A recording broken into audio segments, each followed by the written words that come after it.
So what does it mean, the treasures of the Kaaba? Are there treasures buried? Is there gold buried under the Kaaba now? There is a major treasure buried underneath the Kaaba. We don't know exactly where it is buried to this day. It was buried by the tribe of Jurhum. It was buried in the ancient times. It was buried when the tribe was being attacked by a neighboring tribe, and so they gathered all of their treasures and they buried them in a location around the Kaaba. We don't know where. So one narration mentions that 3 sons of a Khalifa will fight like a civil war, the likes of which the Ummah has never seen. And they're fighting over the treasures of the Kaaba. That the Prophet ﷺ said, 3 groups of Muslims shall fight for your treasure. And each of these 3 leaders will be sons of a Khalifa. There will be 3 princes. The scholars of Hadith said the treasure being referred to is the treasure buried underneath the Kaaba. So that treasure, 3 princes will fight over it inside of the Haram. There shall occur battle there inside of the Haram. And the Prophet said, none of them shall win. Then he said, there shall come black flags from the east.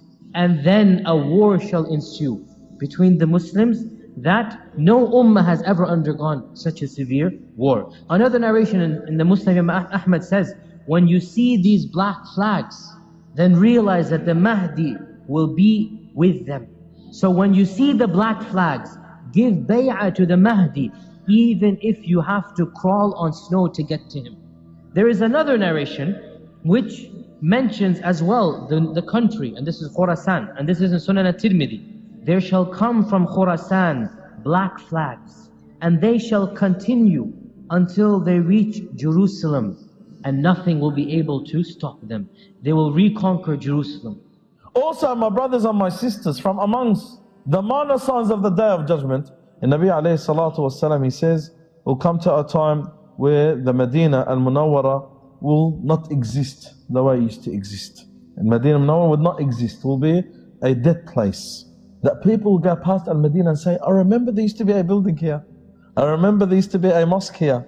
This is also one of the signs of the Day of Judgment, as the Prophet Muhammad sallallahu alayhi wasallam, he says, that whoever leaves Medina, turning his back on it, Allah will replace him with someone better. But the Medina al-Munawwara will go through a phase where will only be righteous people. And one phase will be only righteous people. Allah Azza wa Jal will oust out anyone who is wicked or evil. And then Medina al-Munawwara, the actual city, will deteriorate and will start to slow down and vanish. The Nabi sallallahu alayhi wasallam will say, the Day of Judgment will not take place until the whole Kaaba is vanished. Who will destroy the Kaaba? And Nabi sallallahu alayhi wasallam says, I could see him, as if I could see him. A man from Habasha, from Abyssinia. His shins are thin, black man. He comes, he takes down the Kaaba rock by rock. He takes it down, demolishes it, and that's when the Day of Judgment takes place.